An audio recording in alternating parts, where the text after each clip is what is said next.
Okay, hello. Welcome to episode 4 of Under the Hood. I'm Ed Ciarimboli. This is Corey Suda. I have to tell you, nobody is more surprised than me and Corey. Yeah. We've had tens of thousands of views on our little podcast here, talking about things that are related to truck driving, the trucking industry, and trucking litigation.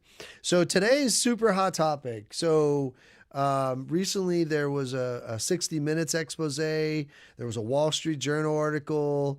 There was an article, I think it might have been in the Philly Inquirer, talking about chameleon carriers. What are they, and why is this such a problem in the industry right now? So here's what a chameleon carrier is, and Corey and I, we have a couple of these cases, unfortunately we have a couple of these cases right now. So it's a very quick, easy process to start a trucking company. I mean, you got to apply for a number, you got to get insurance. You don't even have to have a CDL license in order to get start a trucking company.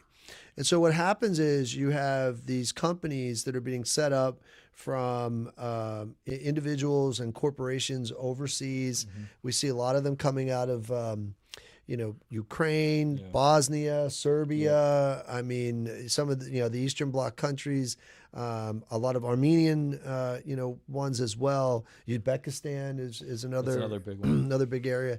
And so what they do is they set up these companies, and then they run them. And then when these companies get into trouble and they have a ton of violations, they just shut them down and open up another one and open up another one. It's all the same people, and they just do a different incorporation. And so, the federal government has what they've done is they've figured out that the federal government can't actually enforce the laws that are there because they have a lack of manpower. And so they can't track down all these individuals. And so it's called a chameleon because it's one bad company just now keeps going. And these companies are really terrible companies, causing a lot of problems. You have drivers that they can't read and write English. They don't have the telematics that are supposed to be in the vehicles, electronic logs. Every safety violation you could possibly imagine, they are usually hitting with these chameleon carriers. Yeah, and USDOT, they can't govern it. No. Right? They don't have the manpower to govern it, and when something happens, they immediately just shut down and start a new company. It's going to be the same equipment, same people, different LLC. I mean, So let's kind of run through how this process works. Right? Yeah. So in order to get a USDOT number, what do you have to do? So you got to fill out the paperwork from the federal government. It's called an OP1 agreement, which costs $400 maybe. Less than $1,000. And then you got to have insurance. You got to have the federal minimal insurance, which is $750,000, which will cost you, maybe a couple $1,000 in order to purchase that piece of coverage. And that's it. That's all you got to do. And I think there's been a problem recently. I think the underwriting process used to be a little more intensive for these trucking companies. Yeah. And so now what you have is you have a cottage industry within the insurance industry that is servicing these bottom of the barrel companies. You have insurance carriers that are being set up to do nothing but service these chameleon carriers. Out in California, it was a huge problem where they had a number of companies, insurance companies. There was, again, chameleon carriers. They were being set up from companies and individuals in India. They all had the last name of Singh, and so it was Florida. I think it was California and Florida, very similar. And you had an insurance company that was being set up as a separate company for them, that was selling insurance, the minimum insurance, and it was a total scam. And so that has been a big problem at all. But again, because of the fact that the federal, the Department of Transportation has just been gutted. They don't have enough people to do enforcement of the companies that are already in business, right? So 80% of the companies that are in business right now have no safety rating, zero. I mean, think about that. For every 8 out of 10 trucks that you see out on the road, none of them have a safety rating. That's terrifying. Federal government can't even police those entities already. So now you have all these new entrants that are coming in, and they can't vet them, properly either. So what's a safety? Let's explain kind of a safety. Yeah. So the federal safety regulations, there's let's see, you might be able to grab the book. Somewhere around here. Yeah. Here we'll grab. Look, we even got props now. So this is this is kind of the Bible, when it comes to the regulations. This is it. This is the Federal Motor Carrier Safety Regulations. This is what every company, every driver, has to follow. And they're supposed to, when you fill out this OP1 agreement, you're supposed to certify that you have a system in place that's going to follow those regulations. Mm-hmm. You're going to have a person or persons that's going to be responsible for making sure that you are in compliance with those regulations. It's never done. In these chameleon carriers, they just never do it. And so one of the biggest offenders for these chameleon carriers is they're getting paid by load, the number of loads that they could drive. So the more loads they could drive, the more money they're going to make. Well, there's hours of service regulations preventing, fatigued drivers from being on the roadway. Well, they just don't care, right? They are pushing these drivers all the time to violate those rules. Yeah, because if they get violations, these chameleon carriers, they don't care. You could give them, 10, 20, 30 violations. They're just going to pull that USDOT number and get a new one. They're just, literally, we're not kidding you. They would literally just cut off the logo off of one truck and put it on another one. And not even the logo. Like, they're literally just taking the so you have to, on a trailer, you have to have, on a tractor, you're supposed to have the USDOT number on there, like what the actual number is. They'll just change that number. It's the same tractor. It's everything. The same. It's even the same logo, like company logo. They're just changing the number. It changes the DOT number, and so now why is this? Obviously that's such a problem from a pure safety standpoint. But now think about it from an industry standpoint, where you have a shipper who hires a broker to broker a load, and they broker it to one of these.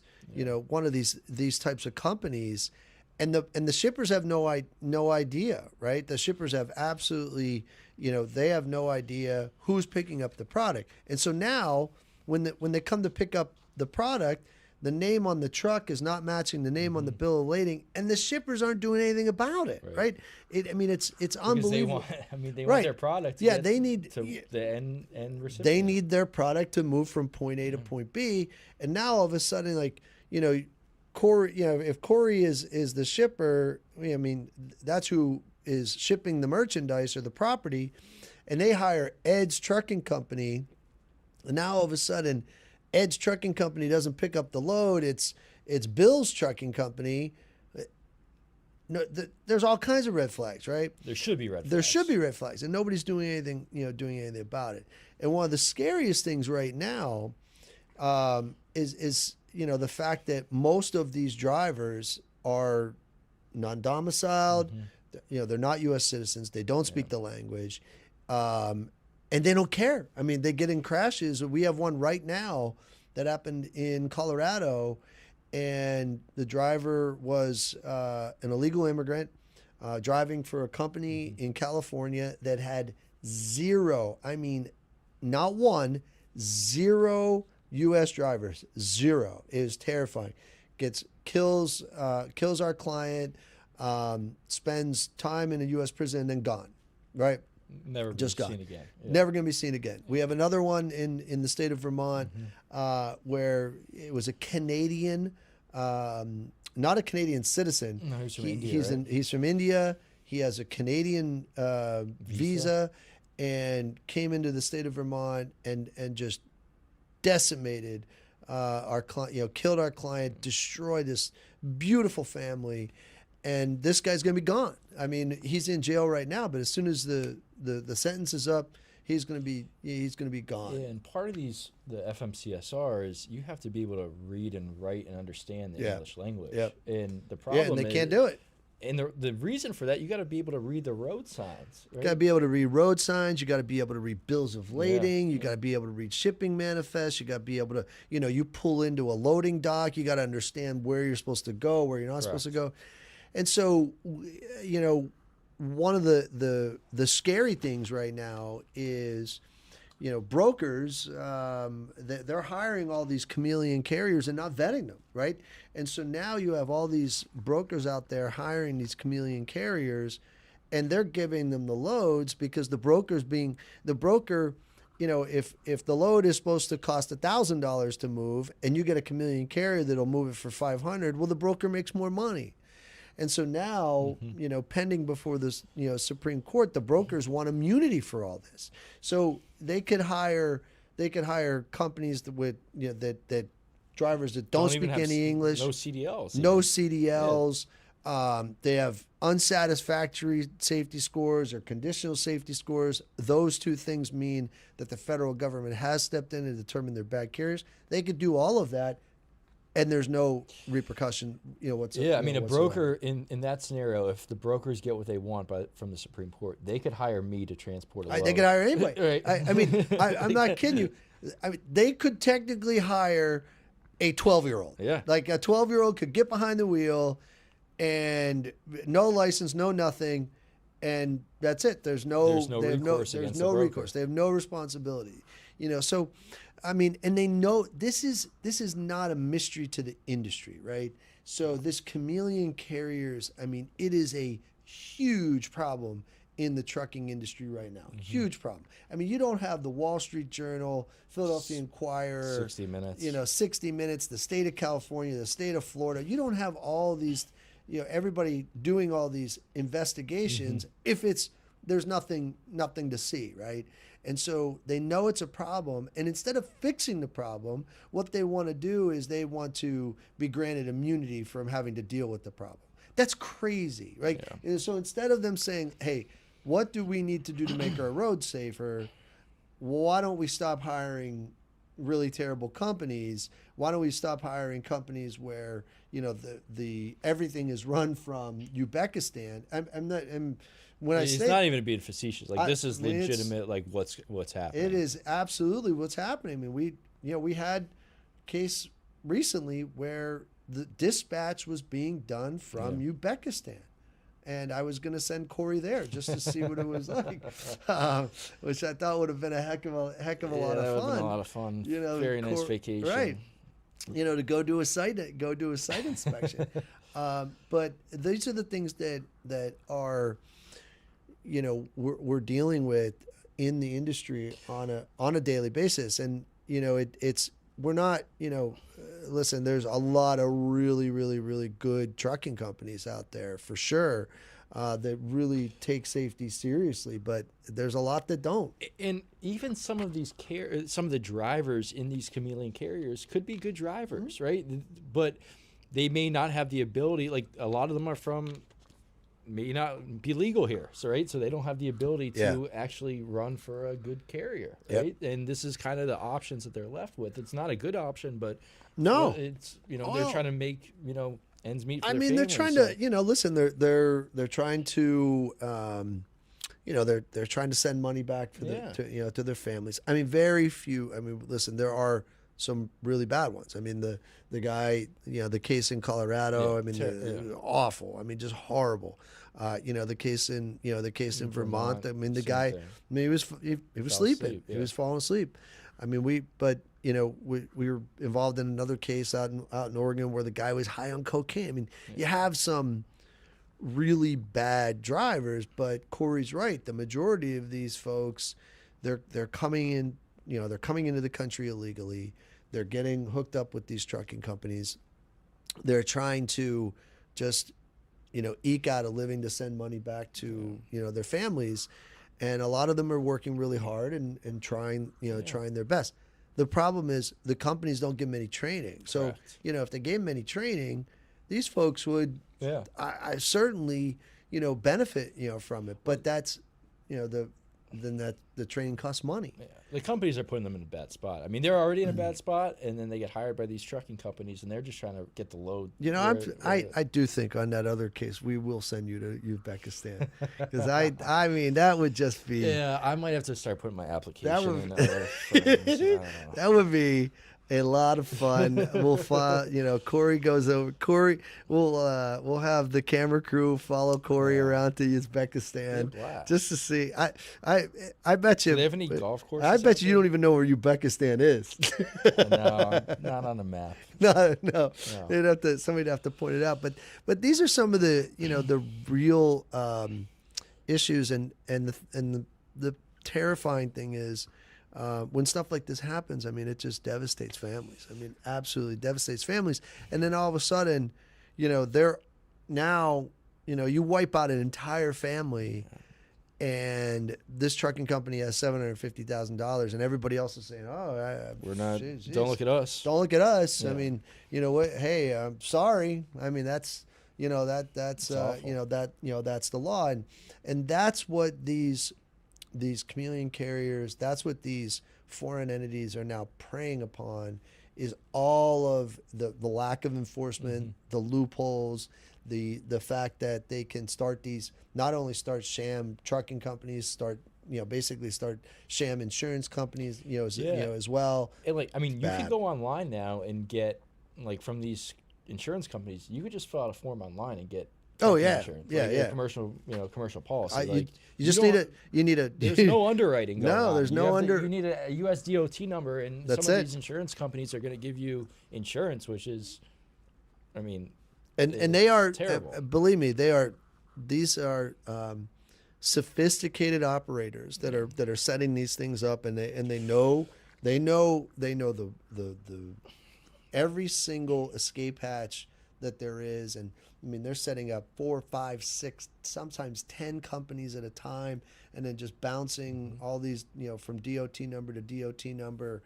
Yeah. We've seen it. We've seen it in, we've seen it with some of the biggest shippers in the world that they're doing this to. Did you see the CDL school that is in Philadelphia, that it's under investigation? Yeah, totally fraudulent. Yeah, exactly. Yeah, they were handing out. They were giving.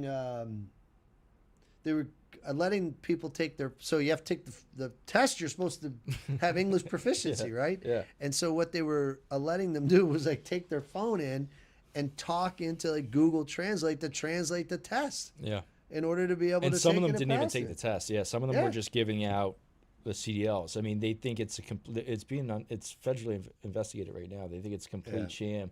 And it stems from a crash that occurred in Indiana, I believe. I believe it. I think the crash occurred in Indiana, killing someone. The driver was from Philadelphia and allegedly got his CDL at this CDL school. I believe it. It's not surprising. When they started looking into it, it's they weren't taking the test. They weren't doing anything. They were just giving the CDLs out. Well, and look,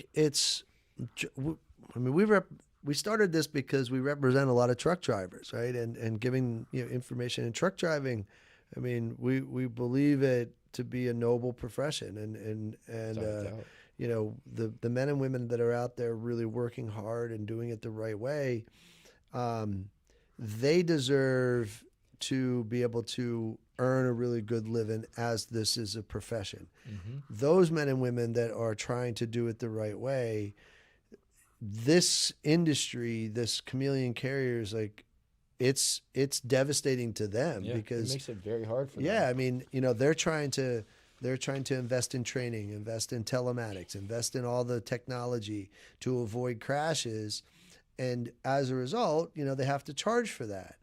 And then you have these chameleon carriers that come along and just undercut the market. Well, look, any broker, shipper, whatever, they're just naturally gonna give these companies the business because it's cheaper, and especially if there's no responsibility. No responsibility. So it 100% just becomes a race to the bottom, and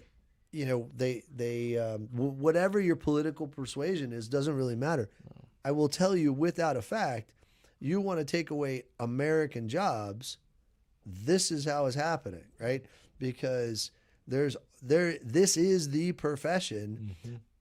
American truck drivers driving on American roads, that should be what we're concerned about, right?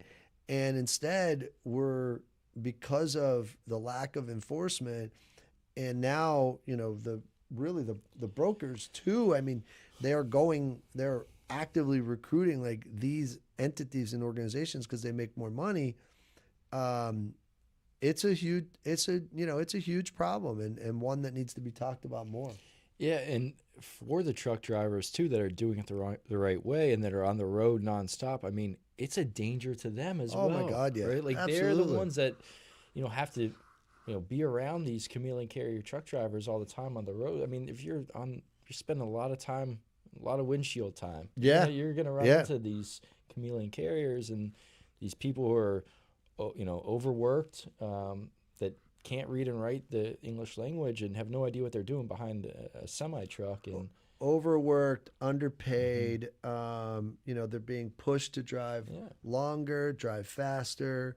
I mean, these chameleon carriers know how to fudge, electronic logging devices.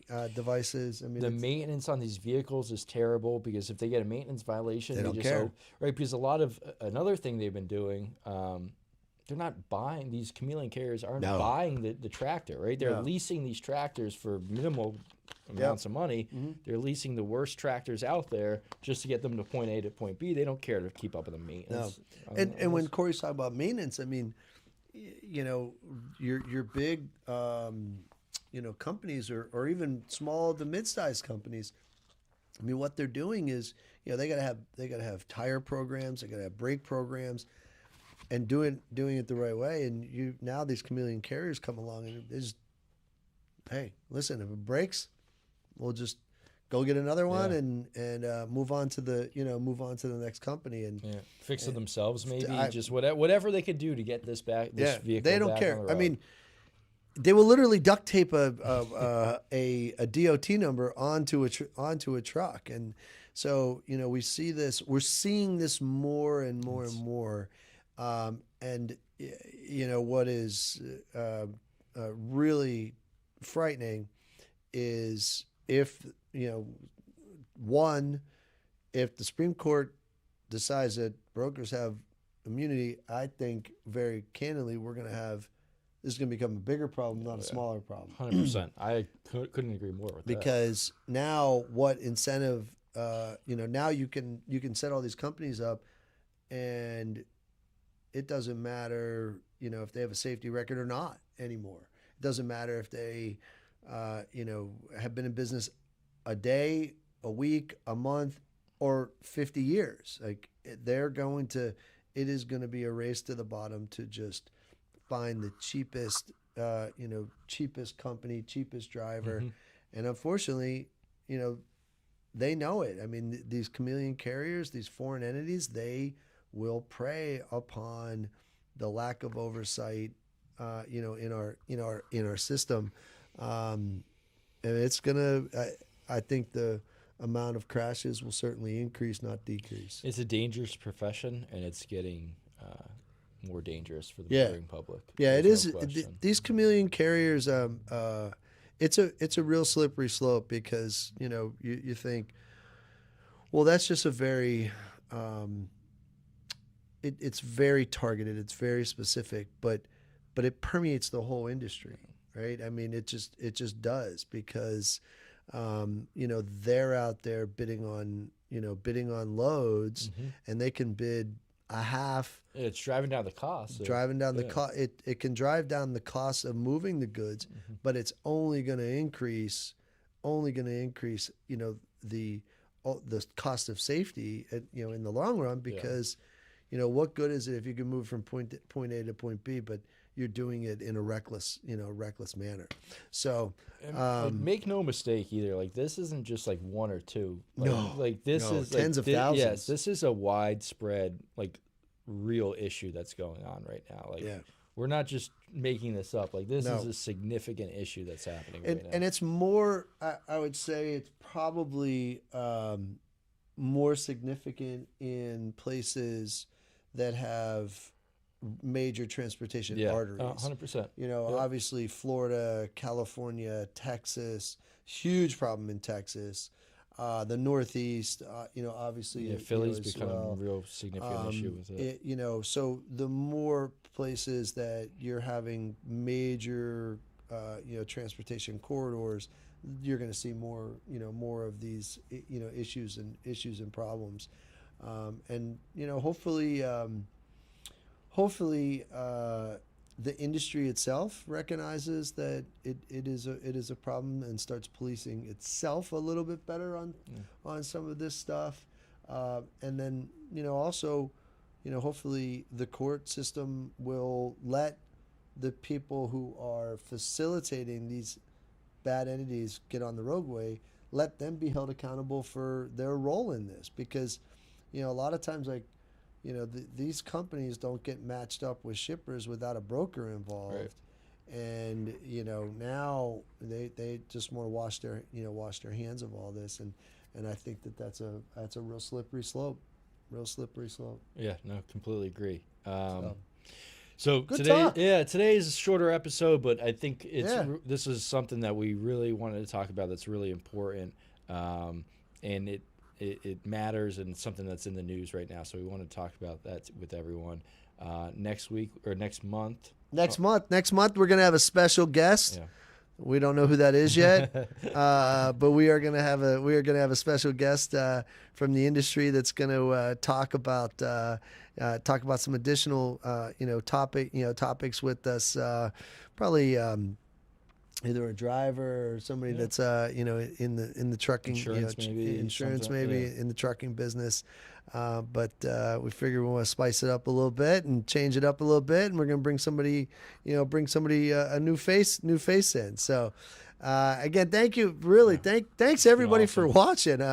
It's I said nobody is more surprised than me and Corey that people want to listen to us. But we hope we're providing a good resource and providing a little bit of entertainment as well. And I promise, if we do send Corey to Uzbekistan, I'll make him get he'll be in full gear, and I'll make sure that we have good photographs. I'm still not convinced. It's just not like our family replaying it on YouTube and podcast. It might be. Maddie, Jen, they may just, my grandchildren may just be watching this over and over and over again to put them to sleep. But it's fine. That's fine. But thank you, everybody. Yeah, thanks, guys.